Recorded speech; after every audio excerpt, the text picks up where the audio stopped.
ছোট থেকে আমার একটা স্বপ্ন ছিল, এমন একটা শ্বশুর বাড়ি হবে যেখানে শ্বশুর শাশুড়ি ননদ কেউ থাকবে না। আর সত্যি বলতে সেই স্বপ্নটা আমার পূরণ হয়ে গেছে। বরের চাকরি সূত্রে আমাদেরকে বাইরেই থাকতে হয়, শ্বশুর শাশুড়ি বাড়ি থেকে ওই এক দুবার কেউ আসে। আর কি যে শান্তি, কি বলবো। উফ।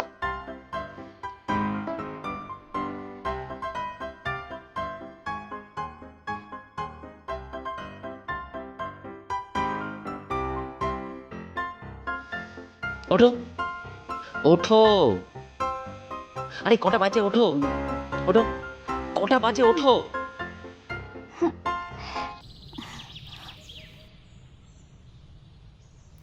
সারা জীবন তো বাপের বাড়ি আয়েসি করেছো, এখন তো বিয়ে হয়েছে, একটু তো ম্যাচুরিটি আনো। এখানে সব চলবে না। আমি কি অফিস যাবো না নাকি? ওঠো তাড়াতাড়ি। আরে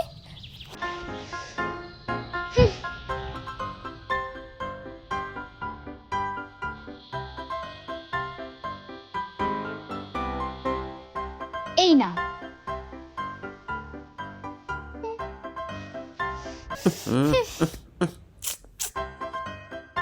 আবার খাবারে নুন কম। এই জন্যে বলি, যেই কাজটা করবে একটু মন দিয়ে করবে, আর তাড়াতাড়ি ঘুম থেকে উঠবে। তাড়াতাড়ি ঘুম থেকে উঠলে না, গুছিয়ে কাজ করলে সব ঠিক হয়ে যাবে। তাড়াহুড়োতে এইরকমই রান্না হয়। নাও খেয়ে থাকো, নাও খাও খাও খাও খাও খাও খাও খাও।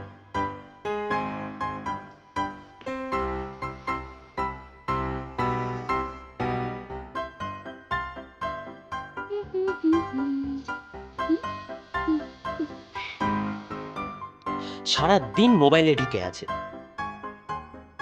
ঘরের কি অবস্থা দেখো। সারাদিনে তোমায় কিছু করতে হয় না, অন্তত ঘরটা তো একটু গুছিয়ে রাখতে পারো। হ্যাঁ, ঢোকো ঢোকো, মোবাইলের ভেতর ঢুকে যাও, ঢোকো ঢোকো।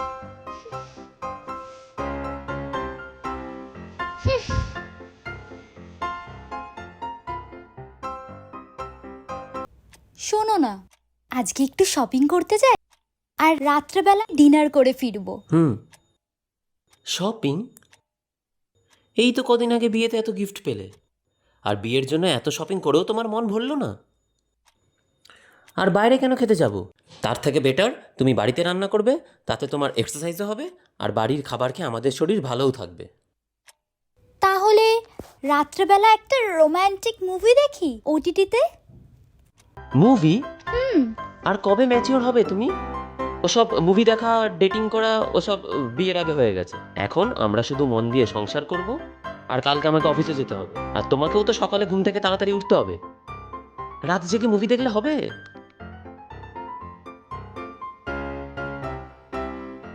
সবাই বলতো লাইফ পার্টনারের মধ্যে নাকি একজন ভালো বন্ধু পাওয়া যায়, আর আমি একজনের মধ্যে 5টা শাশুড়ি আর 10টা ননদ পেয়েছি। আপনাদের সাথেও কি এটা হয়? তাহলে কমেন্ট করে জানান।